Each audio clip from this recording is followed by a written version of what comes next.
मेरा आज का टॉपिक है उतार चढ़ाव। अगर हम कोई नावल पढ़ रहे हैं, कोई स्टोरी बुक पढ़ते हैं, वहाँ उनमें जो भी करैक्टर्स होते हैं, अगर उनके जीवन के उतार चढ़ाव उस बुक में नहीं होते हैं, तब तक हमारा इंटरेस्ट उस बुक में पूरा नहीं बनता है। उतार चढ़ाव के कारण ही हमें वो बुक इंटरेस्टेड लगती है, हमें क्यूरियोसिटी रहती है कि आगे क्या होगा, देखते हैं। हमारा जीवन भी वैसा ही है, बिल्कुल उस स्टोरी के करैक्टर की तरह हमारे भी जीवन में वैसे ही उतार चढ़ाव आते रहते हैं। इसीलिए हमें जीवन में बैलेंस करना सीखना है। जब भी हम जीवन में चढ़ाव पर होते हैं, तब हमें समझना चाहिए कि हमारी मेहनत रंग ला रही है। हमने जो भी अपना एक एफर्ट कर रहे हैं, जो भी जुनून से अपने काम में लगे हैं, जो भी चाहते हैं, उसका फल हमें मिलता है। लेकिन जहाँ हमें असफलता यानी उतार मिलते हैं जीवन में, वहाँ हमें उसको एक सबक की तरह लेना है कि ये सृष्टि हमें कुछ संकेत दे रही है, कुछ सिखाना चाहती है।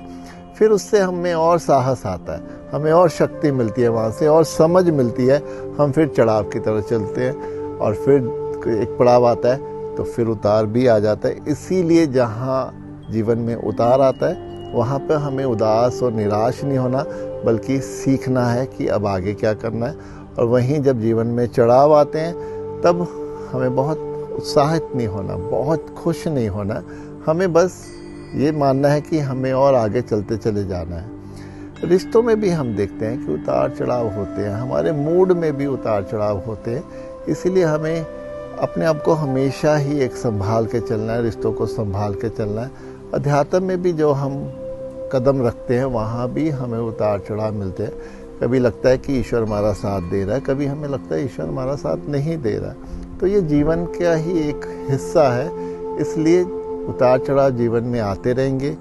इनमें बिल्कुल संतुलित होकर चले, केंद्रित होकर चले, अपने ध्यान को, अपनी शांति को, आनंद को समझ कर चले, उसको साथ लेके चले और बिल्कुल भी घबराए नहीं।